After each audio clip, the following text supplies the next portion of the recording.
Siyempre ngayon, tinatama ko na lahat ng mga mali ko.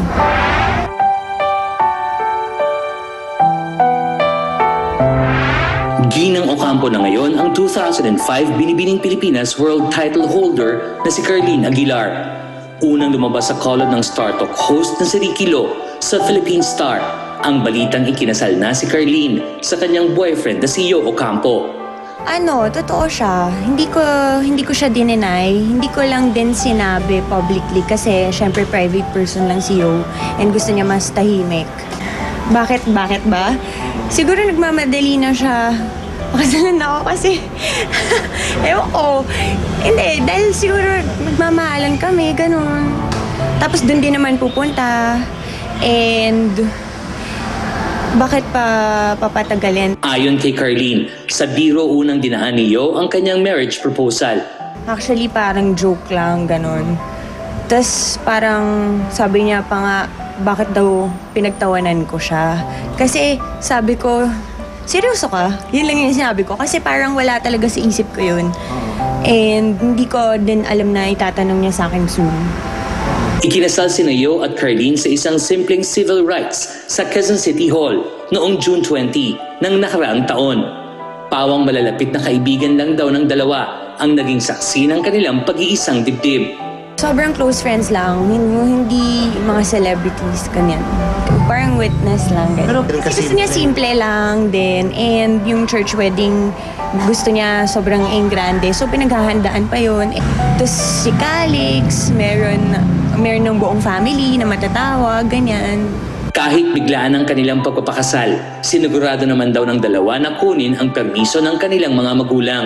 Siyempre sa una, parang ayaw nila yung idea sa family ko. Pero eventually, okay naman na lahat.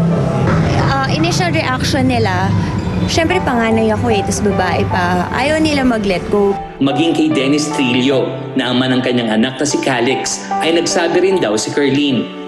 Wala, siyempre nagulat din siya. Siguro, meron din siyang right malaman dahil father siya ng baby ko. Tapos, siyempre titira yung baby namin with ibang lalaki. So, mahal naman kasi niyo si Calix eh. Ipaalam siya sa akin, pero huwag na natin pag-usapan yun. Ayoko nang makialam dun. Basta masaya siya, kung saan siya masaya, dun din ako. Ngayong dalawa na ang tumatayong ama ni Calix, hindi kaya magkaroon ng conflict sa pagitan ni Dennis at Yo? Wala naman kasi siya naman, alam ni Calix na siya yung daddy. Daddy ang tawag na kay Dennis eh. Kay Yo, Tito Yo lang naman. Sobrang okay yung relationship nila. Tapos, actually, siya yung disciplinarian. Si Calix nakikinig sa kanya. Mas sa akin, hindi. Kasi parang ako pa yung spoiler. Wala. Kay Calix? Walang nagbago.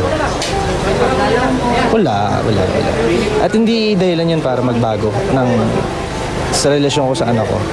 May balak na ba silang bigyan ng kapatid si Calix? Siguro, mga after ilang years pa. Kasi syempre, masaya pa kami ngayon. In-enjoy namin yung isa't isa. Tapos in-enjoy pa namin yung paglaki ni Calix. Nasa plano rin ba nila ni Yo ang dalhin na rin ni Calix ang apelyidong Ocampo? Hindi ko pa na-discuss with Dennis. So, hindi ko pa alam talaga.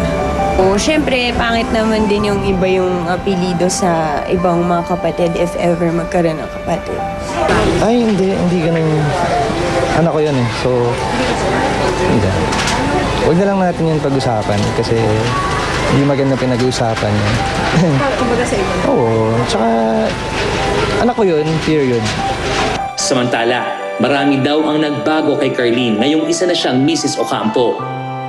Sobrang bago sa akin kasi sanay ako na ako yung inaalagaan. Hindi pa naman ako maalagang tao, ganyan. Pero ngayon, sobrang natuto ako pa ng ibang tao. Ngayong isa nang may bahay si Carlene, hindi ba niya naiisip na pwede itong makaapekto sa kanyang showbiz career? Hindi naman siguro kasi mas parang immoral kapag hindi ka kasal tapos bigla ka nalang magkakaanak, 'di ba? Kasi nagkamali na ako eh. So, nagkamali na ako na magka-baby before marriage. So, bakit ko pa siya gagawin ulit? Siyempre ngayon tinatama ko na lahat ng mga mali ko. Puspuso na ang paghahanda para sa Party Pilipinas. Kahapon lumibot sa mga SM malls ang mainstays ng nasabing programa. Ang La Diva na sina John Lynn Viray, Aisel Santos at Maricris Garcia.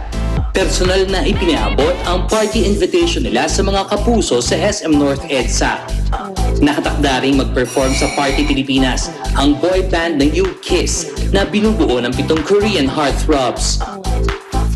Everyone, don't forget to watch us on Sunday, Party Pilipinas! Samantala, isa sa mainstays ng programa ay ang Starstruck 5 Final 5 na sina Steven, Sarah, Enzo, Rocco and Diva na na-experience ding maturuan ng dance moves ng internationally acclaimed choreographer na si Fusion. Dancers and the artists are really fun. We have a good time.